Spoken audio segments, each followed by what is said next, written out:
What is up, you guys? It's your boy Johnny, and today what I've got for you guys is my MP5 class setup, which I like to use when playing in scrims, in game battle games, and more specifically for the CDL playlists. Now in this video, what I'm going to be explaining is the attachments and the reason why for each one, the perks and the reason why for each one, the pros and cons of the weapon after all the attachments are added, and also a final thought on the class setup itself. But if this is the first video you've ever watched of me, then I would seriously recommend you guys do subscribe and turn on post notifications. I do post tips and tricks videos to level up your gaming experience one game at a time, like this video right here. And with that being said, let's get right into the video. Okay, just before we dive deep into the actual class up themselves, this class is for the type of person who is a rush/objective hybrid, and you will see later on why in this video. And also as well, just like to add, the attachments do go hand in hand with each other, so the cons that some of these attachments may have are actually compensated with the other attachments that are also added onto the weapon. So the first attachments that we're going to be using is the Merc foregrip. Now the Merc foregrip is hands down one of the best foregrips to use when maintaining recoil on any weapon. Now this also increases the hipfire accuracy, and being it's an SMG and it is built to be close range in your face type of weapon, this would be an essential. Now using a foregrip is very essential for SMG weapons due to the fire rate to recoil ratio. So if you can see in this clip right here, you can see on the left hand side is the MP5 with no attachment on it whatsoever, no foregrip, and then on the right is actually this class setup that I am showing you guys right now. And look at the difference, look at the spray rate when I'm shooting from the hip, and also the spray rate that you see when actually aiming down the sights. Now there has been a big discussion as well that whether or not the Merc foregrip is actually better than its competitor, which is the Commando foregrip, which is also one of the most popular options for CDL players. Now the Merc overall, in my opinion, has a lot more better pros, and it weighs a lot more pros than it does cons, and the Merc overall has better stats and allows you to have more control and increases accuracy significantly more than opposed to the Commando foregrip.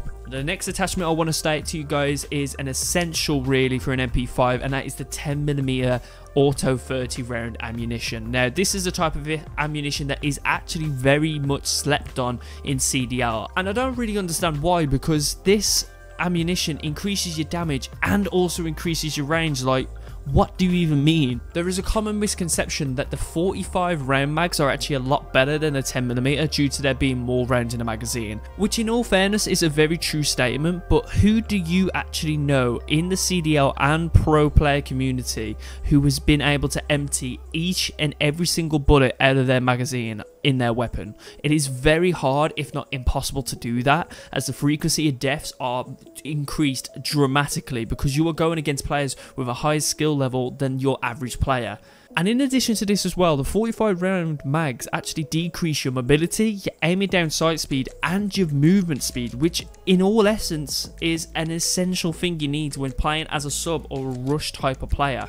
The next attachment I want to state to you guys is the rear grip, and this one is probably the most popular option. If you have played MLG, Call of Duty on Modern Warfare, then you should know about the stipple grip take. It just needs no introduction. This is hands down. Everyone goes to this rear grip attachment. If not, then you seriously need to change that. It increases your aiming down sight speed and your sprint to fire speed. Pretty self-explanatory in my opinion, and it does decrease the aiming stability, but it's not really to worry about because you're going into close range battles anyway, and your aiming stability is preferably for weapons with longer range. The next attachment is going to be the stock, which is the F-Tac collapsible. This is one of the best stocks that you can use on the MP5 in my opinion. It increases your aiming down sight speed, your movement speed, which is again essential for rush players. Now as a con, the aiming stability is decreased on it and the recoil is actually increased. However, like I said at the start of the video, the attachments do go hand in hand with each other, and using the Merc foregrip will actually help us control the recoil that we gain from actually using this attachment. Now onto the fifth and final attachment, guys, and that is the sleight of hand. Now this is one attachment that you can change around based on your personal preference. Now to me, I just always like to choose sleight of hand. It's quicker reloading, help them get back into the action straight away. Obviously, a lot of people do like to tend to go for the FMJ, and people do like to use FMJ, which is good, but they have to wait a second or two longer to reload their weapon, depending on whether their mag is full or completely empty, compared to somebody who actually uses sleight of hand. Now that second or two that they lose is an additional second or two window that you have gained to actually finalize the kill and maintain objective, or just take home the dub in general. Now let's move on to the perks. Now the perks I don't like to change, I don't like to move around, I just like to keep them in this order and in this form. So the first one is double time, obviously, which doubles your time of running. In addition to that, I can crouch move faster than other enemies when in gunfights, and I don't want to be less detected, meaning I do increase my chances in actually keeping my recoil to a minimum.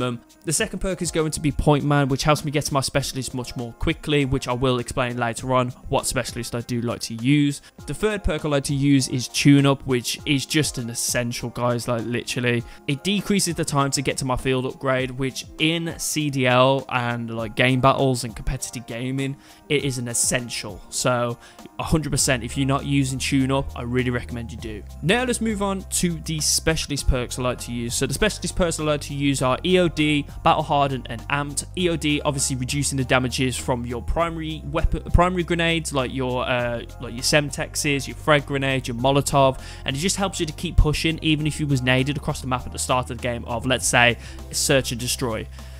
The second one is battle hardened. So battle hardened is like EOD, but it's actually tackling against tactical grenades like EMP, flash stuns, etc., which it then again will just allow you to keep on pushing even if you do get naded or flashed from across the map. And the third and final perk is going to be amped. Now this is the last specialist streak. This helps to just maintain myself in quicker gunfights, especially in mid game when you are doing a very intense play, or if you have got up to all this specialist bonus, then obviously using amped will help you a ton. Let's move on to the pros and the cons of the weapon. So the pros, obviously, it is fast to get to objectives or to clear out enemies. Like I've just noticed this 100 times, like when I've been playing. Like I'm really quick to get to the objective, like due to using like the double time and obviously using tune up and stuff like that. It's been really easy for me to select my field upgrade and such. There is very limited recoil. Like I'm not saying that there isn't any recoil, because that would just be like a god tier laser weapon. There is recoil to it, but it is very limited. Like I said, with the attachments, guys, like they do go hand in hand with each other, and especially the Merc foregrip likes to hold down that recoil. It also helps assist your teammates with finishing kills and getting more assists. The MP5 class setup actually helps assist your teammates when finishing kills or actually getting more assists in the game. So let's say there is some wounded teammates in, let's say, Rug Shop on Azir's Cave, and you know you want to finish them off. You can use this MP5 class setup to just completely clear out the enemy and actually assist your teammates in obtaining the objective. And also, this is a very easy weapon to get used to, guys. Like this class setup, like the MP5, it isn't rocket science. It's not something that is a massive transition, especially if you are a sub player anyway. Like this MP5 class setup is one of the essential ones, I would say, in my opinion.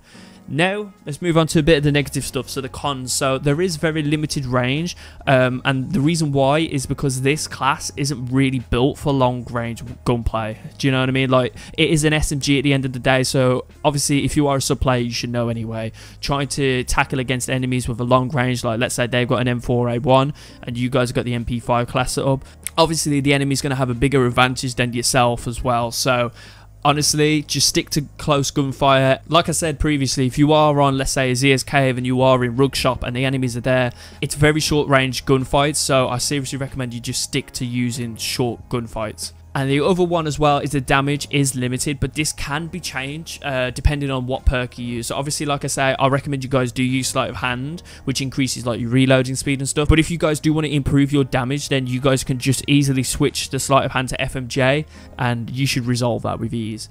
So what are my final thoughts on this? Obviously, like I say, it is a very, very easy to transition class setup. If you guys are looking for the most easy to use and the most overpowered MLG like CDL class setup, then I seriously do suggest you guys do end up trying out this weapon. Let me know, obviously, if you guys do like it in the comment section down below. And that, guys, is going to be the end of today's video. Hopefully you guys did enjoy it. If you did, make sure you do smash the like button, dislike if you didn't, and tell me why in the comment section down below. I'd love to improve on this channel for you guys. Also, don't forget to press the subscribe button for more Call of Duty MLG Pro related content like this. And guys, my name's been Johnny. You guys have been fantastic, and I'll see you guys in the next one.